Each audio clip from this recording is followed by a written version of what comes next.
Respiration is just breathing, right? Wrong. Respiration is the chemical process that supplies the body with energy for all other life processes. Growth and repair of cells, muscle contraction, protein synthesis, sending nerve impulses, absorbing molecules in active transport, to name just a few.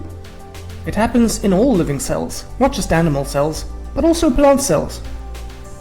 There are two types of respiration: aerobic and anaerobic respiration. Aerobic means with air, and so needs oxygen, whereas anaerobic respiration doesn't need oxygen. Let's start by looking at aerobic respiration. Aerobic respiration releases energy in cells by breaking down food substances whilst in the presence of oxygen. It is represented by this simplified equation. But don't forget the energy which is released. Glucose is broken down by oxygen to release the byproducts of carbon dioxide and water. Energy is released, which is then used to make a special energy molecule called ATP. ATP is how energy is stored for later use by the body.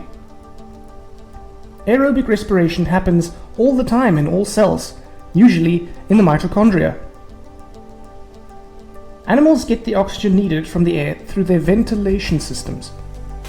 Plants get their oxygen from the air through the stomata. Do you remember how photosynthesis works? Compare these two equations. You can hopefully see that aerobic respiration works in the opposite way to photosynthesis. Plants produce their food by photosynthesis and then through respiration release energy from it. But don't be confused. Whilst plants do release oxygen as a byproduct of photosynthesis, they don't necessarily take in this oxygen for respiration.